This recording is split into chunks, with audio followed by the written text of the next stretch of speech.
Hello guys, welcome back to my YouTube channel. For today's video, for today's craving, magluto po tayo ngayon ng pork belly na may patatas at saka carrots. Ang una po natin gagawin is iprito muna natin yung patatas at saka carrots. Then po yung iprito din natin yung pork belly hanggang sa maging golden brown sa magkabilang sides. Habang nagpiprito po tayo ng ating pork belly, ang hindi pa po nakasubscribe sa ating YouTube channel, please do subscribe na po kayo. Click the notification bell, click all for updated videos. Paki-like na rin po at paki-comment, paki-share. Salamat! Ayan na po, na-golden brown na po yung kabilang side, is balik na rin lang po natin. Yung pork belly pala guys is minarinate ko yan sa tuyo at saka black pepper.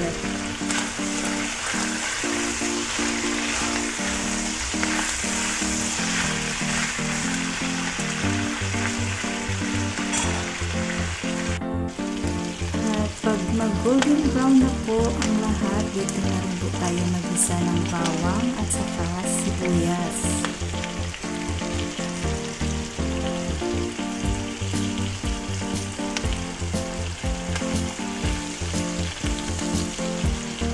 Paglualuin na po natin yung bawang at saka sibuyas hanggang sa lumabas yung aroma at maging malambot yung sibuyas.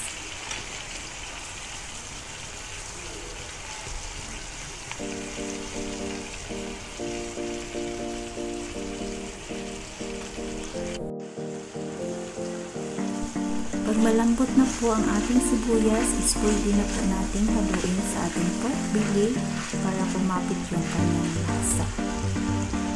And then, maglagay po tayo ng tuyo at saka oyster sauce. Pinagsama ko na po dyan isang tablespoon na soy sauce at isang tablespoon na oyster sauce. Tapos, ihaluin na po natin.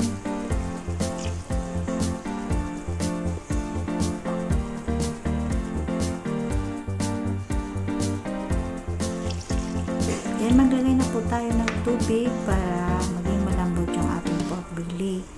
And then, takpan natin at saka lutuin ng 1 oras. Pag magluto po tayo nito is tingnan po natin yung tubig. Baka mawalan po siya ng tubig. Pwede po tayo magdagdag kung hindi pa malambot yung ating pork belly.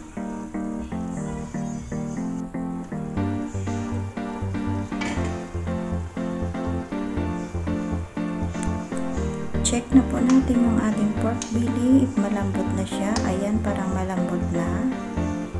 And then, nag-less na rin po yung ating water, yung ating tubig. Pwede na po natin ilagay yung ating piniritong patatas at saka carrots. Then, paghaluin na po natin para maghalo yung lasa ng ating pork belly sa ating carrots at saka patatas. Napaka-simpleng dish lang po ito at napakadaling gawin.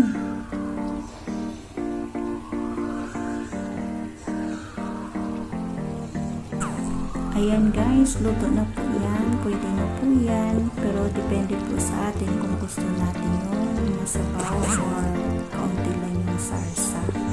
Sa akin, medyo pakuntiin ko pa yung sarsa niya. Kaya, i-simmer ko muna siya ng mga ilang minuto.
Ayan guys, final na po, luto na po siya kasi yung ating sabaw is malapot na at saka yung ating pork belly is malambot na po yan. Kaya ayan na po, done na po. Salamat sa inyong suporta, salamat sa inyong panonood. Hanggang sa muli po ng ating video. Sana nandyan pa rin kayo na manonood kahit na yung ating mga luto is mga simple lang. Ayan guys.